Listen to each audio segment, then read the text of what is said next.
എസ്.എൻ. Open university ആദ്യമായിട്ട് ഒരു accounting പരീക്ഷ നടത്താൻ പോവാണ്. എഴുതാൻ പോകുന്ന പിള്ളേർക്കെല്ലാം അതിൻ്റേതായ ടെൻഷനുണ്ട്. കാര്യം ഇവരുടെ അപ്രോച്ച് എങ്ങനെയായിരിക്കും എന്നറിയില്ല. അപ്പോൾ ഇതാണ് നമ്മുടെ മുമ്പിൽ ഇപ്പോൾ കാണുന്നതാണ് അവരെ തന്ന സിലബസ് എന്ന് പറയുന്നത്.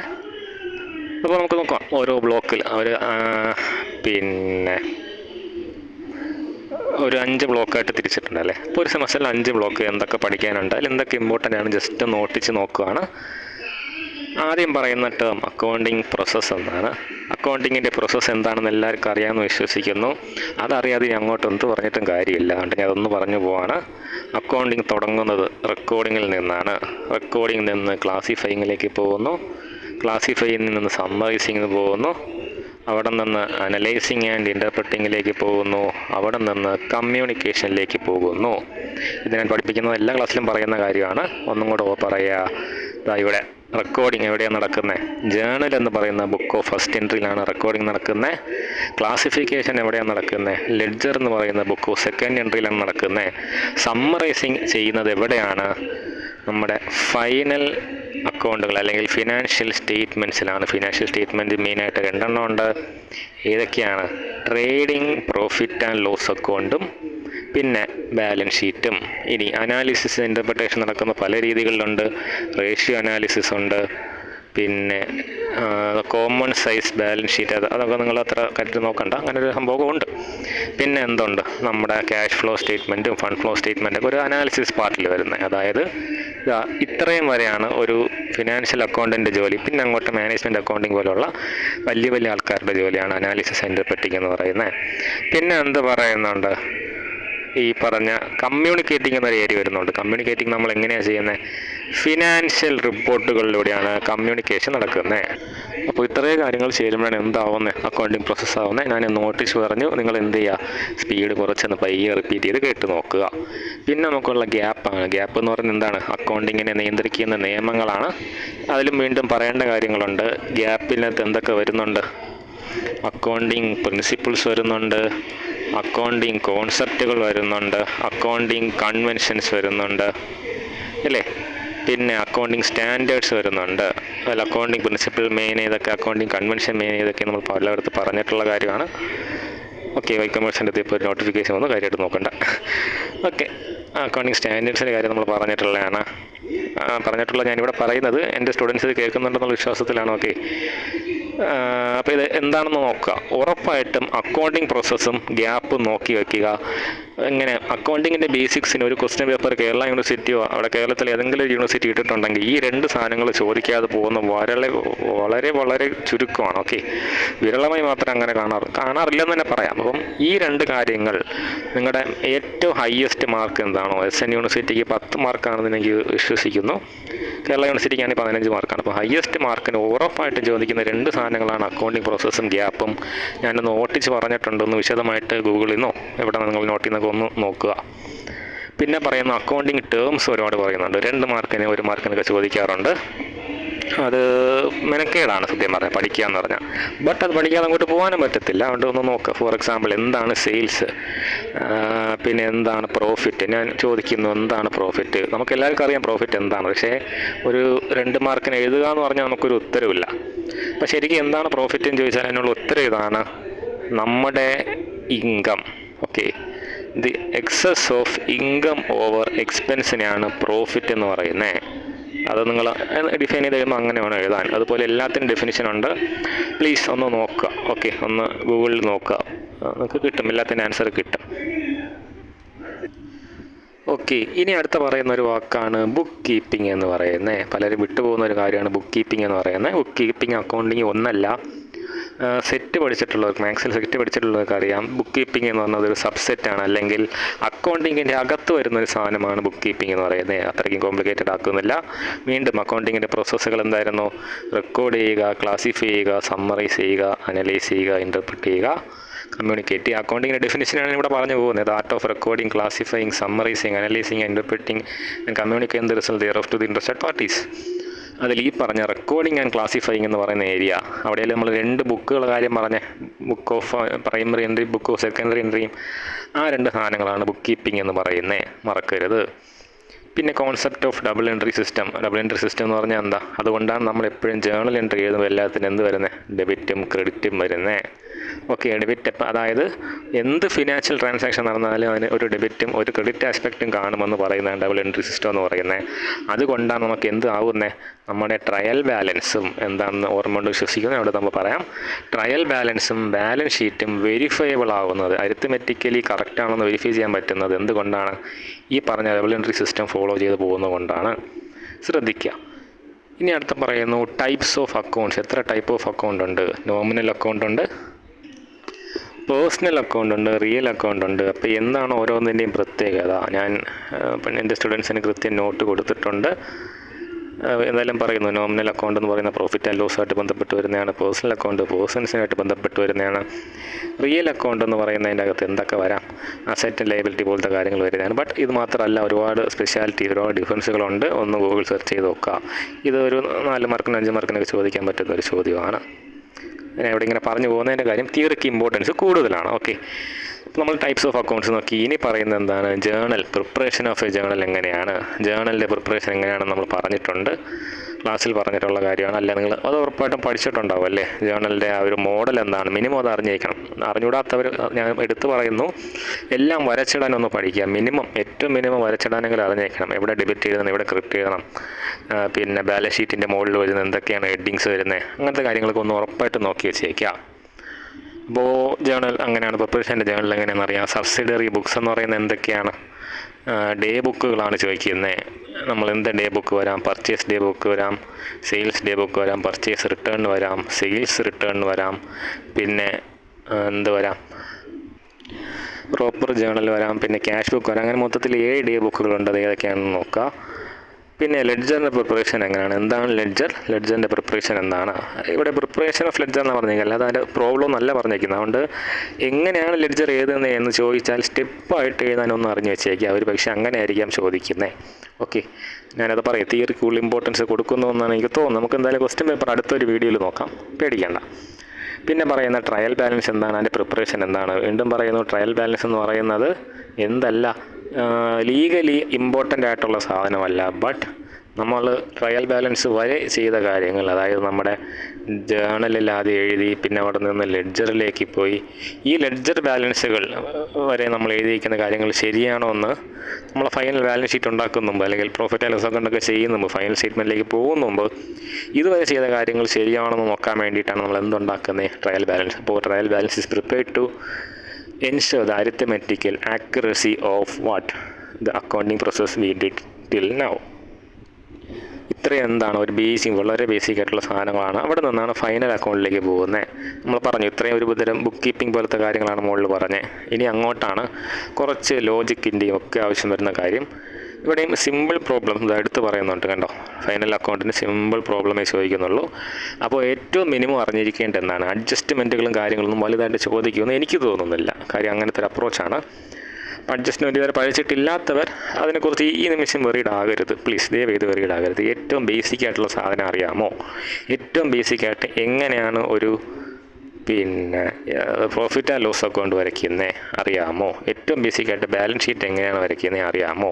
ഇതൊന്നും അറിയില്ലെങ്കിൽ അറിയാൻ ശ്രമിക്കുക. ഇല്ലാത്തവരെന്ത് ചെയ്യുക? എനിക്ക് പേഴ്സണൽ മെസ്സേജ് അയക്കാം, എൻ്റെ നമ്പറും കാര്യങ്ങളൊക്കെ ഷെയർ ചെയ്തേക്കാം. ഒന്ന് പേഴ്സണൽ മെസ്സേജ് അയക്കാം. ഞാനതൊന്ന് എൻ്റെ ഒരു വീഡിയോ ഉണ്ട്, അത് നിങ്ങൾക്കൊരു കോഴ്സായിട്ട് തന്നെ ഷെയർ ചെയ്തേക്കാം. ബേസിക് സാധനങ്ങളൊക്കെ അതിൻ്റെ അകത്തുണ്ട്. അപ്പോൾ നിങ്ങൾ ഈ ലാസ്റ്റ് മൊമെൻറ്റിൽ നോക്കേണ്ടത് ഇതിനെയൊക്കെ എങ്ങനെയാണ് പ്രിപ്പയർ ചെയ്യുന്നത്, ഏറ്റവും ബേസിക്കായിട്ട് എങ്ങനെ പോകണം. എല്ലാവരും പ്രോഫിറ്റ് ആൻഡ് ലോസ് അക്കൗണ്ട് എന്നേ പറയുന്നുള്ളൂ. യഥാർത്ഥത്തിൽ അതെന്താണ്? ട്രേഡിംഗ് പ്രോഫിറ്റ് ആൻഡ് ലോസ് അക്കൗണ്ടാണ്. അപ്പം നമ്മുടെ പ്രോഫിറ്റ് ആൻഡ് ലോസ് അക്കൗണ്ട് വരയ്ക്കുമ്പോൾ ആദ്യത്തെ ഒരു പാർട്ട് ട്രേഡിംഗ് അക്കൗണ്ടാണ്, പിന്നെ പ്രോഫിറ്റ് ആൻഡ് ലോസ് അക്കൗണ്ട് പോകുന്നു. അങ്ങനെയൊക്കെയുള്ള ബേസിക് സാധനങ്ങൾ വരയ്ക്കാൻ അറിയാമോ, ആ കോൺസെപ്റ്റ് അറിയാമോ എന്ന് മാത്രം ഈ നിമിഷം എന്ത് ചെയ്യുക, ഒന്ന് എൻഷുർ ചെയ്യുക.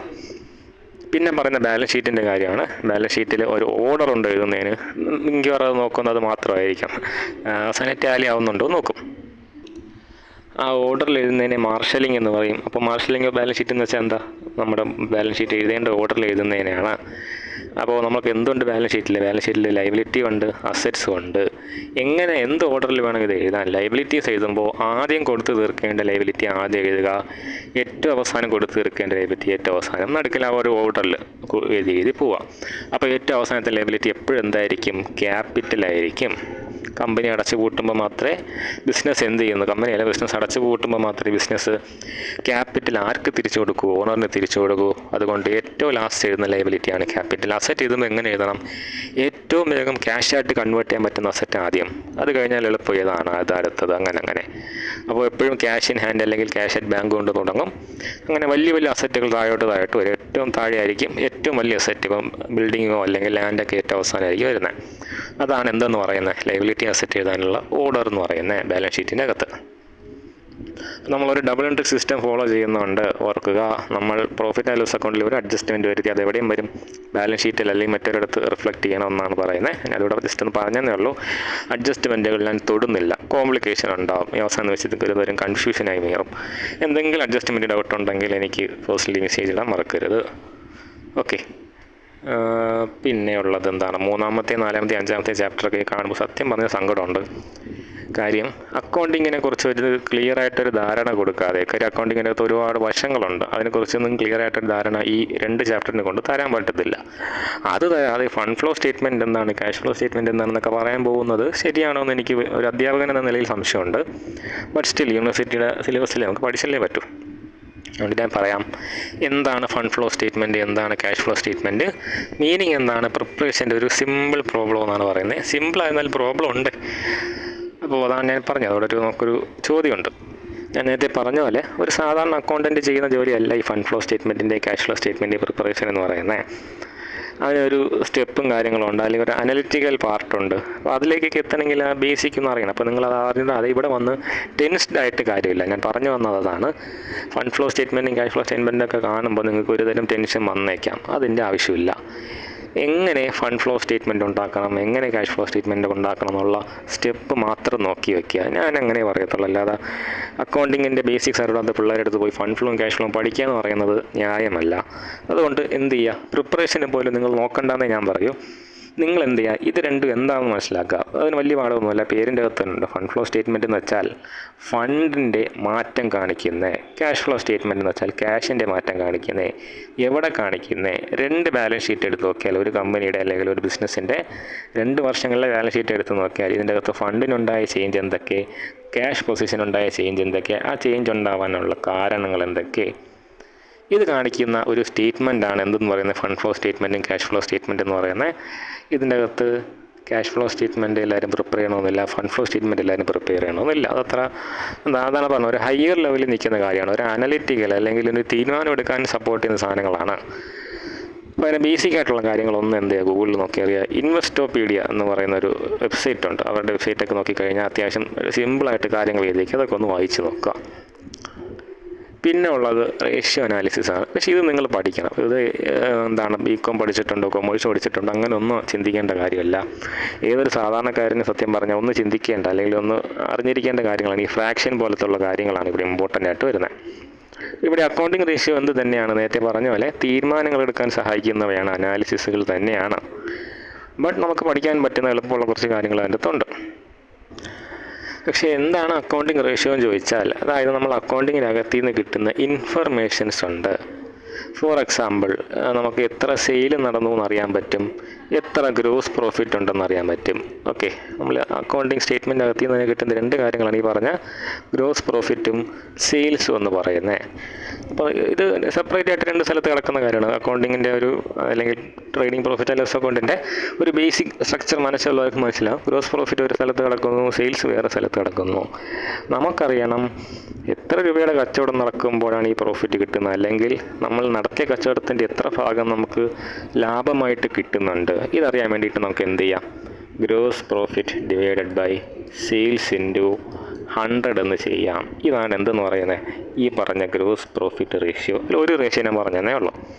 ഇതുപോലെ ഓരോ പർപ്പസിന് നമുക്കൊരു ധാരണ കിട്ടാൻ വേണ്ടിയിട്ട് അല്ലെങ്കിൽ പിന്നീട് കമ്പയർ ചെയ്യാൻ വേണ്ടിയിട്ട് അക്കൗണ്ടിങ്ങിൻ്റെ ഫൈനൽ സ്റ്റേറ്റ്മെൻറ്റ് ഉണ്ടല്ലോ, ബാലൻസ് ഷീറ്റ് പിന്നെ ട്രേഡിംഗ് പ്രോഫിറ്റ് ആൻഡ് ലോസ് അക്കൗണ്ടും, ഇത് രണ്ടിൻ്റെ അകത്ത് നിന്ന് കിട്ടുന്ന ഇൻഫർമേഷൻ വെച്ചിട്ട് ഓക്കെ, അപ്പം ട്രേഡിംഗ് പ്രോഫിറ്റ് ആൻഡ് ലോസ് അക്കൗണ്ടിലും ബാലൻസ് ഷീറ്റിൽ നിന്നും കിട്ടുന്ന ഇൻഫർമേഷൻ വെച്ചിട്ട് എന്ത് ചെയ്യുന്നു, റേഷ്യോസ് നോക്കുന്നു, പിന്നീട് അതിനെ കമ്പയർ ചെയ്യാനും ഡിസിഷൻസ് എടുക്കാനൊക്കെ വേണ്ടിയിട്ടാണ്.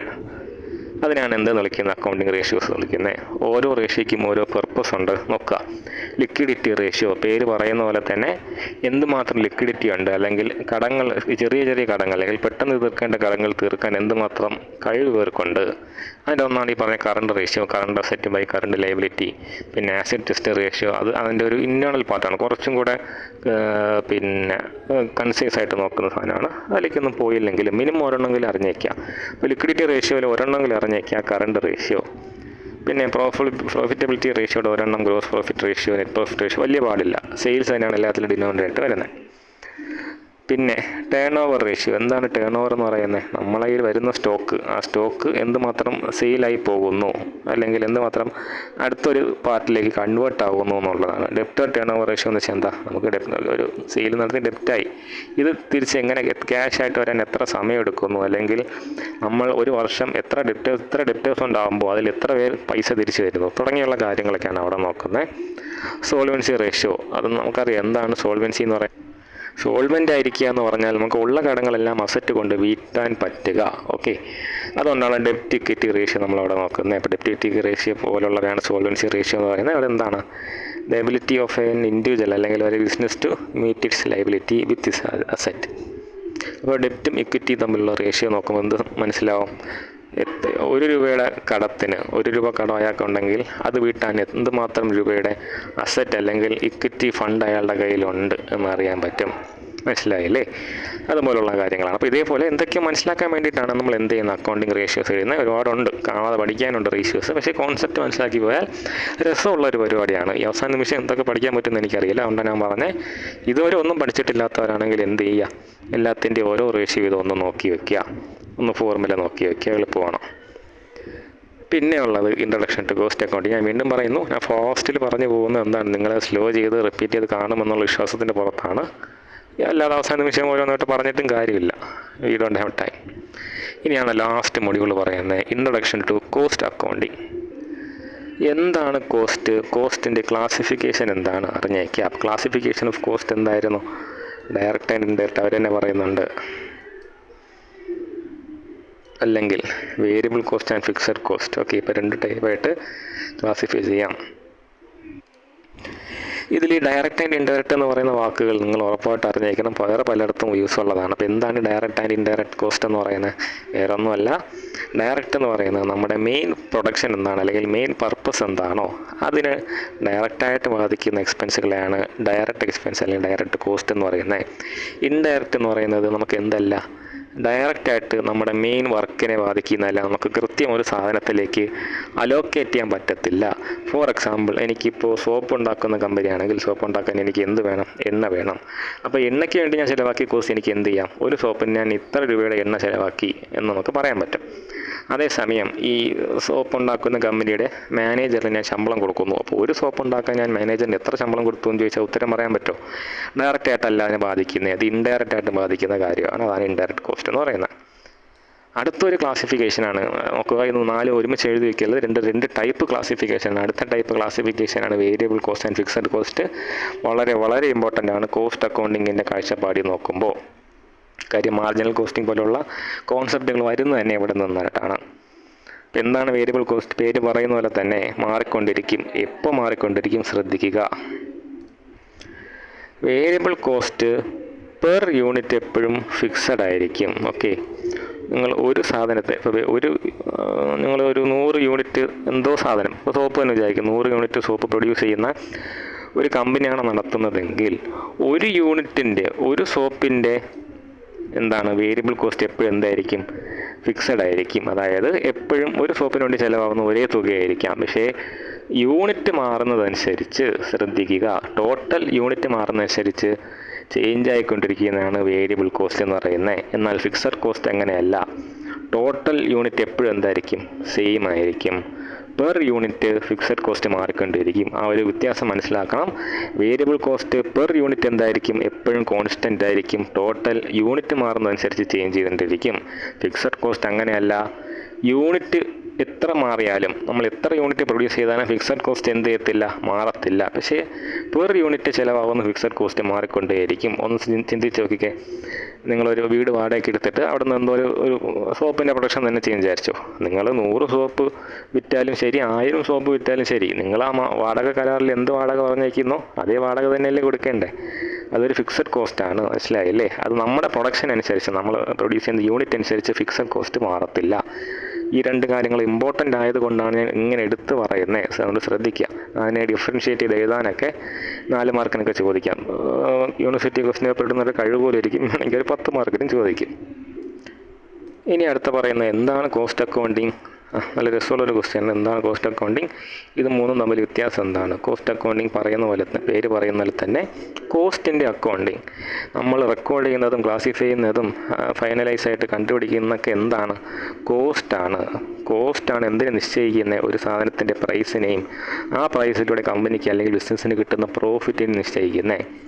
ആ ഇമ്പോർട്ടൻ്റ് പാർട്ടായ കോസ്റ്റ് കമ്പ്യൂട്ട് ചെയ്യാൻ വേണ്ടിയിട്ട് നമ്മൾ ചെയ്യുന്ന സ്റ്റെപ്സിനെ ഇൻ ടോട്ടൽ പറയുന്നതാണ് കോസ്റ്റ് അക്കൗണ്ടിങ് എന്ന് പറയുന്നത്. അപ്പോൾ വീണ്ടും ഇവിടെ 3 ചോദ്യം വരുന്നുണ്ട്. എന്താണ് കോസ്റ്റ് അക്കൗണ്ടിങ്, എന്താണ് ഫിനാൻഷ്യൽ അക്കൗണ്ടിങ്, എന്താണ് മാനേജ്മെൻറ്റ് അക്കൗണ്ടിങ്? ഇമ്പോർട്ടൻ്റ് ആണ്. നിങ്ങൾക്ക് എന്ത് ഞാൻ നേരത്തെ പറഞ്ഞ പോലെ ഡിഫറൻഷ്യേറ്റ് ചെയ്ത് എഴുതാൻ വേണ്ടിയിട്ട് ചോദിക്കാം.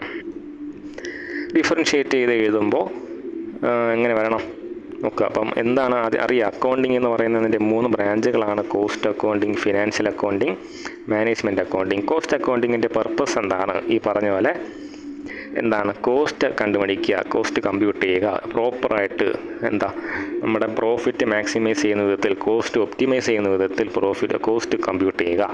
ഫിനാൻഷ്യൽ അക്കൗണ്ടിങ്ങിൻ്റെ ഫിനാൻഷ്യൽ അക്കൗണ്ടിങ്ങിൻ്റെ ഉദ്ദേശം 2 ഉണ്ട്, അതിവിടെ തന്നെ പറയണം. ഒന്ന്, ബിസിനസ്സിൻ്റെ റിസൾട്ട് കണ്ടുപിടിക്കുക, അതാണ് പ്രോഫിറ്റ് ആണോ ലോസ് ആണോ എന്ന് കണ്ടുപിടിക്കുക. ബിസിനസ്സിൻ്റെ സിറ്റുവേഷൻ അല്ലെങ്കിൽ ഇപ്പോഴത്തെ ഒരു അവസ്ഥ കണ്ടുപിടിക്കുക, അതിനെന്തെന്ന് പറയും? ഫിനാൻഷ്യൽ സിറ്റുവേഷൻ അല്ലെങ്കിൽ ഫിനാൻഷ്യൽ പൊസിഷൻ എന്താണെന്ന് കണ്ടുപിടിക്കുക എന്ന് പറയും. ഓക്കെ, അതായത് നമ്മൾ ബാലൻസ് ഷീറ്റിലൂടെ കണ്ടുപിടിക്കുന്നത് എന്തുമാത്രം അസറ്റ് ഉണ്ട്, എന്തുമാത്രം ലയബിലിറ്റി ഉണ്ട്. ഇനി മാനേജ്മെൻറ്റ് അക്കൗണ്ടിങ്ങിൻ്റെ ജോലി എന്താണ്? മാനേജ്മെൻറ്റ് അക്കൗണ്ടിങ്ങിൻ്റെ ജോലിയാണ് എന്താണ്? ഈ ഫിനാൻഷ്യൽ അക്കൗണ്ടിങ്ങിൻ്റെയും ഓണേഴ്സിൻ്റെ ഇടയ്ക്ക് ഒരു ബ്രിഡ്ജായിട്ട് നിൽക്കുക എന്നുള്ളത്. അപ്പോൾ മാനേജ്മെൻറ്റ് അക്കൗണ്ടൻ്റ് എന്താ ചെയ്യുന്നത്? നമ്മുടെ ഫിനാൻഷ്യൽ അക്കൗണ്ടിങ്ങിൽ നിന്ന് കിട്ടുന്ന ഇൻഫർമേഷൻ എടുത്തിട്ട് ഇതിനെ തീരുമാനങ്ങളാക്കി മാറ്റാൻ ആരെ സഹായിക്കുന്നു? ഓണേഴ്സിനെ, ബിസിനസ്സിൻ്റെ ഓണേഴ്സിനെ സഹായിക്കുന്നു. ഫോർ എക്സാമ്പിൾ നമ്മളിവിടെ പറഞ്ഞ ഈ റേഷ്യോ അനാലിസിസ് പോലത്തെ കാര്യങ്ങളൊക്കെ, അല്ലെങ്കിൽ fund flow statement, cash flow statement നോക്കി ഇന്ന കാരണം കൊണ്ടാണ് ഇത് സംഭവിച്ചത്, അതുകൊണ്ട് നമ്മൾ ഇനി തൊട്ട് ബിസിനസ്സിൽ ഇന്ന കാര്യം ചെയ്യണമെന്നുള്ള തീരുമാനങ്ങൾ എടുക്കാൻ, അക്കൗണ്ടിങ് ഇൻഫർമേഷനിൽ നിന്ന് തീരുമാനങ്ങൾ എടുക്കാൻ ഓണേഴ്സിനെ സഹായിക്കുകയാണ്, മാനേജ്മെൻറ്റിനെ സഹായിക്കുകയാണ് മാനേജ്മെൻറ്റ് അക്കൗണ്ടിങ്ങിൻ്റെ ഉദ്ദേശം. അതാണ് അവരുടെ പർപ്പസ് എന്ന് പറയുന്നത്. അപ്പോൾ 3ൻ്റെ പർപ്പസ് ഉൾപ്പെടെയുള്ള ഡിഫറൻസുകൾ നെറ്റിൽ കിട്ടും, ഒന്ന് സെർച്ച് ചെയ്ത് നോക്കി വയ്ക്കുക. ഇനി കിടക്കുന്നു എന്താണ് മാർജിനൽ കോസ്റ്റിംഗ്. മാർജിനൽ കോസ്റ്റിംഗ് എന്ന് പറയുന്നത് എന്താണ്? മാർജിനൽ കോസ്റ്റ് എന്ന് പറയുന്നത് എന്താണ്? വേരിയബിൾ കോസ്റ്റാണ്, അല്ലെങ്കിൽ പെർ യൂണിറ്റ് പ്രൊഡ്യൂസ് ചെയ്യാൻ വേണ്ടിയിട്ട്, ഇപ്പോൾ നമ്മൾ ഉണ്ടാക്കുന്ന ഒരു യൂണിറ്റ് പ്രൊഡ്യൂസ് ചെയ്യാൻ വേണ്ടിയിട്ട്, ഒരു യൂണിറ്റ് നമ്മുടെ കമ്പനി അല്ലെങ്കിൽ നമ്മുടെ ബിസിനസ് അഡീഷണലായിട്ട് പ്രൊഡ്യൂസ് ചെയ്താൽ അതിന് വേണ്ടിയിട്ടുണ്ടാകുന്ന എക്സ്പെൻസിനാണ് എന്തെന്ന് പറയുന്നത്? മാർജിനൽ കോസ്റ്റ് എന്ന് പറയുന്നത്. മാർജിനൽ കോസ്റ്റ് കണ്ടുപിടിച്ച് അത് വെച്ച് ഡിസിഷൻ മേക്കിംഗ് ചെയ്യുന്നതാണ് മാർജിനൽ കോസ്റ്റിംഗ് എന്ന് പറയുന്നത്. ഇറ്റ് ഇസ് എ ടെക്നിക്കാണ്. ഏതിൻ്റെ? കോസ്റ്റ് അക്കൗണ്ടിങ്ങിൻ്റെ ഒരു ടെക്നിക്കാണ് മാർജിനൽ കോസ്റ്റിംഗ് എന്ന് പറയുന്നത്. ഇനി പറയുന്നത് എന്താണ് കോൺട്രിബ്യൂഷൻ? ഉറപ്പായിട്ട് അറിഞ്ഞിരിക്കേണ്ട കാര്യമാണ്. എന്താണ് കോൺട്രിബ്യൂഷൻ എന്ന് പറയുന്നത്? കോൺട്രിബ്യൂഷൻ എന്ന് പറയുന്നത് ഒന്നുമില്ല, it is equal to fixed cost plus profit. അതായത് ഒരു സാധനത്തിൻ്റെ സെല്ലിംഗ് പ്രൈസ് എടുത്ത് നോക്കിയാൽ നമ്മൾ എന്ത് കാണും? വേരിയബിൾ കോസ്റ്റ് കാണും, ഫിക്സഡ് കോസ്റ്റിൻ്റെ ഒരു പോർഷൻ കാണും, പിന്നെ എന്ത് കാണും? പ്രോഫിറ്റ് കാണും. ഇത് രണ്ടും കൂടെ ചേർന്നാണ് കോസ്റ്റ് ഉണ്ടാകുന്നത്, അല്ലേ? അതേപോലെ ഇത് രണ്ടും കൂടെ ചേരുമ്പോൾ എന്തുണ്ടാവും? കോൺട്രിബ്യൂഷൻ ഉണ്ടാവും. ശ്രദ്ധിക്കുക, വേരിയബിൾ കോസ്റ്റും ഫിക്സഡ് കോസ്റ്റും കൂടെ കോസ്റ്റ് ഉണ്ടാവുമെങ്കിൽ ഫിക്സഡ് കോസ്റ്റും പ്രോഫിറ്റും കൂടെ എന്തുണ്ടാവും? കോൺട്രിബ്യൂഷൻ ഉണ്ടാവും. മറ്റൊരർത്ഥത്തിൽ പറഞ്ഞാൽ സെല്ലിംഗ് പ്രൈസിൽ നിന്ന്, ഒരു സാധനം വിൽക്കുന്ന വിലയിൽ നിന്ന് അതിൻ്റെ എന്ത് കുറച്ചാൽ? വേരിയബിൾ കോസ്റ്റ് കുറച്ചാൽ എന്ത് കിട്ടും? ആ സാധനത്തിൻ്റെ കോൺട്രിബ്യൂഷൻ കിട്ടും. ഓക്കെ, അപ്പോൾ കോൺട്രിബ്യൂഷൻ എന്ന് പറയുന്ന വാക്ക് അതാണ്. It is a difference between selling price and variable cost. പിന്നെ പറയുന്ന കാര്യങ്ങളിൽ ഫോർമുല എന്ന് പറഞ്ഞേക്കുക, PV റേഷ്യോ അഥവാ പ്രോഫിറ്റ് വോളിയം റേഷ്യോ പറയുന്നുണ്ട്. എന്താണ് PV റേഷ്യോൻ്റെ formula? PV ratio is equal to contribution by sales into 100 ആണ് PV റേഷ്യോയുടെ ഫോർമുല. അപ്പോൾ പേര് പറയുന്ന പോലെ എന്ത് തമ്മിലുള്ള ബന്ധമാണ് നോക്കുന്നത്? പ്രോഫിറ്റും വോളിയവും തമ്മിലുള്ള ബന്ധമാണ് നോക്കുന്നത്. പിന്നെ ബ്രേക്ക് ഈവൻ പോയിൻ്റ് പറയുന്നുണ്ട്. ബ്രേക്ക് ഈവൻ പോയിൻറ്റിൻ്റെ ഫോർമുല എന്താടാ? PV അറിയാതെ നമുക്ക് എന്ത് ചെയ്യാൻ പറ്റത്തില്ല, ബ്രേക്ക് ഈവൻ പോയിൻ്റ് കണ്ടുപിടിക്കാൻ പറ്റത്തില്ല. Break even point is equal to fixed cost by PV ratio തന്നെ വളരെ ഡീറ്റെയിൽ ആയിട്ട് പറഞ്ഞിട്ടുള്ള കാര്യമാണ് ഇത് എന്താണെന്നുള്ളത്, എന്തുകൊണ്ടാണ് ഈ റിലേഷൻ നോക്കുന്നതെന്നൊക്കെ ഉള്ളത്. അപ്പോൾ നമുക്ക് അതിലേക്കൊന്നും പോകണ്ട, ഇത്ര അറിഞ്ഞേക്കുക. PV റേഷ്യോ എന്ന് വെച്ചാൽ എന്താ? Contribution by sales into 100. Break even point എന്ന് വെച്ചാൽ fixed cost by PV ratio ആണ്. ഇനി പറയുന്ന മാർജിൻ ഓഫ് സേഫ്റ്റി. അപ്പം ബ്രേക്ക് ഈവൻ പോയിന്റ് എന്ന് വെച്ചാൽ എന്താണ്? ഞാനതൊന്ന് പറയുകയാണ്. ബ്രേക്ക് ഈവൻ പോയിന്റ് എന്ന് വെച്ചാൽ വേറെ ഒന്നുമല്ല, it is A point of sales. അപ്പോൾ യൂണിറ്റിൽ അല്ലെങ്കിൽ സെയിൽസിൽ പറയാം നമുക്ക്. അപ്പോൾ നമുക്ക് ബിസിനസ്സിൽ എത്രയോ സാധനങ്ങൾ വിറ്റാൽ, ഓക്കെ, നമ്മുടെ ബിസിനസ് എത്രയോ യൂണിറ്റ് സാധനങ്ങൾ വിറ്റാൽ, X യൂണിറ്റ് എന്ന് എടുക്കുന്നു, അത്ര യൂണിറ്റ് സാധനം വിറ്റാൽ എന്താണ്? കമ്പനിക്ക് പ്രോഫിറ്റും ഉണ്ടാവില്ല, ലോസും ഉണ്ടാവില്ല. പ്രോഫിറ്റും ഇല്ല, ലോസും ഇല്ല. അതിനർത്ഥം എന്താ? ഫോർ എക്സാമ്പിൾ 100 യൂണിറ്റ് സാധനം വിൽക്കുമ്പോഴാണ് ബിസിനസ് എന്തവസ്ഥയിലെത്തുന്നത്? ബ്രേക്ക് ഈവൻ പോയിന്റിലെത്തുന്നത്. അതായത് പ്രോഫിറ്റും ഇല്ല, ലോസും ഇല്ല. അതിനർത്ഥം എന്താ? 100 യൂണിറ്റ് കുറവാണ് നമ്മൾ വിൽക്കുന്നതെങ്കിൽ എന്തായിരിക്കും? ബിസിനസ്സിന് ലോസ് ആയിരിക്കും. അപ്പോൾ 100 യൂണിറ്റ് എത്തിയപ്പോൾ നമുക്ക് എന്തുണ്ട്? ഇനി പ്രോഫിറ്റും ഇല്ല, ലോസും ഇല്ല. അതിനർത്ഥം 100-ൽ കൂടുതൽ വിറ്റാലേ ബിസിനസ്സിന് പ്രോഫിറ്റ് ഉണ്ടാക്കാൻ പറ്റുള്ളൂ. അപ്പോൾ ഒരു ബിസിനസ്സിൻ്റെ സെല്ലിംഗ് യൂണിറ്റുകളുടെ എത്ര സാധനം വിൽക്കണം എന്നുള്ളതിൽ പ്രോഫിറ്റ് ഇല്ലാത്ത അവസ്ഥയും പ്രോഫിറ്റ് ഉള്ള അവസ്ഥേൻ്റെ നടുക്കിലുള്ള കൃത്യം പോയിന്റിനാണ് എന്തെന്ന് വിളിക്കുന്നത്? ബ്രേക്ക് ഈവൻ പോയിന്റ് എന്ന് വിളിക്കുന്നത്. അപ്പോൾ ഒരു ബിസിനസ്സിൻ്റെ ഉദ്ദേശം എന്തായിരിക്കും? ബ്രേക്ക് ഈവൻ പോയിന്റിൻ്റെ മുകളിലേക്ക് പോവുക എന്നുള്ളതാണ്. എന്നാൽ എന്തുണ്ടാവും? പ്രോഫിറ്റ് ഉണ്ടാവത്തുള്ളൂ. അതിനാണ് ബ്രേക്ക് ഈവൻ പോയിന്റ് എന്ന് പറയുന്നത്. ഇനി തൊട്ടടുത്ത് പറയുന്നുണ്ട് മാർജിൻ ഓഫ് സേഫ്റ്റി എന്ന്. മാർജിൻ ഓഫ് സേഫ്റ്റി എന്ന് വെച്ചാൽ എന്താണ്? വേറൊന്നുമല്ല, മാർജിൻ ഓഫ് സേഫ്റ്റി എന്ന് പറയുന്നത് നമ്മുടെ ആക്ച്വൽ സെയിൽസിൽ നിന്ന് എന്ത് കുറച്ച് നോക്കണം? ബ്രേക്ക് ഈവൻ പോയിന്റ് കുറച്ച് നോക്കണം, അല്ലെങ്കിൽ ബ്രേക്ക് ഈവൻ സെയിൽസ് കുറച്ച് നോക്കണം. ബ്രേക്ക് ഈവൻ സെയിൽസ് കുറച്ച് നോക്കുമ്പോൾ എന്ത് കിട്ടും? നമുക്കൊരു എമൗണ്ട് കിട്ടും. ഫോർ എക്സാമ്പിൾ ഒരു 1000 യൂണിറ്റ് ആണെന്ന് വിചാരിക്കുക. അപ്പോൾ അതിനർത്ഥം എന്താ? നമ്മൾ ഒരു പ്രോഫിറ്റും ഇല്ല, ലോസും ഇല്ല എന്നുള്ള അവസ്ഥയിൽ നിന്ന് എന്തുമാത്രം അകലെയാണ്. അപ്പോൾ നമ്മുടെ ബ്രേക്ക് ഈവൻ സെയിൽസിൽ നിന്ന്, അല്ലെങ്കിൽ ബ്രേക്ക് ഈവൻ പോയിന്റിൽ നിന്ന് നമ്മുടെ സെയിൽസ് എന്തുമാത്രം അകലെയാണെന്ന് അറിയാൻ വേണ്ടിയിട്ടാണ് എന്ത് ചെയ്യുന്നത്? മാർജിൻ ഓഫ് സേഫ്റ്റി നോക്കുന്നത്. ഓക്കെ, മാർജിൻ ഓഫ് സേഫ്റ്റി എന്ന് പറഞ്ഞ ഫോർമുല ഒരിടത്ത് ഉപയോഗിക്കാറുണ്ട്. സിമ്പിൾ സാധനങ്ങൾ ഇതൊക്കെ ചോദിക്കാം, ഈ പ്രാക്ടിക്കലൊക്കെ ഉറപ്പായിട്ടും ചോദിക്കാം. പിന്നെയുള്ള ഒരു കാര്യം എന്ന് പറയുന്നത് എന്താണ്? Application of marginal costing decision making ആണ്. ഡിസിഷൻ മേക്കിങ്ങിനകത്ത് ഇതിന് എന്താണ് ആപ്ലിക്കേഷൻ ഉള്ളതെന്ന് വലിയൊരു ഏരിയ ആണത്. അതുകൊണ്ടാണ് അവരവിടെ എന്തെടുത്ത് പറഞ്ഞേക്കുന്നത്? കോൺസെപ്റ്റ് മാത്രം പറഞ്ഞു പോയാൽ മതി എന്ന് എടുത്ത് പറഞ്ഞേക്കുന്നത്. അതൊരു വലിയ ഏരിയ തന്നെയാണ്. അതുകൊണ്ടാണ് അവരെങ്ങനെ കോൺസെപ്റ്റ്സ് ഉള്ളി എന്ന് പറഞ്ഞേക്കുന്നത്. അത്യാവശ്യം ഒരു ഹ്യൂജ് സാധനമാണത്, ആപ്ലിക്കേഷൻ ഓഫ് മാർജിനൽ കോസ്റ്റിംഗ്. അപ്പോൾ ഡിസിഷൻ മേക്കിംഗ് എന്തൊക്കെയാണെന്ന് ചോദിച്ചാൽ 1-2 വാക്കുകൾ അറിഞ്ഞേക്കുക. അതായത്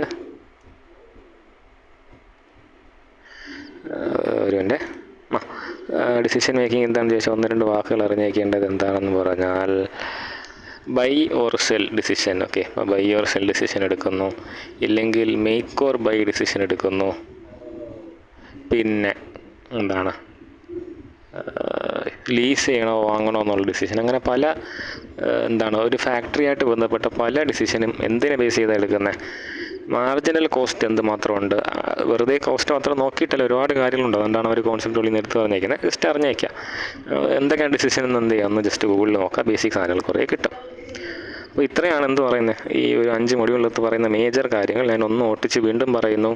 ആദ്യത്തെ 2 കാര്യങ്ങൾ, അക്കൗണ്ടിങ് പ്രോസസ്സും ഗ്യാപ്പ് ഉറപ്പായിട്ട് നോക്കുക.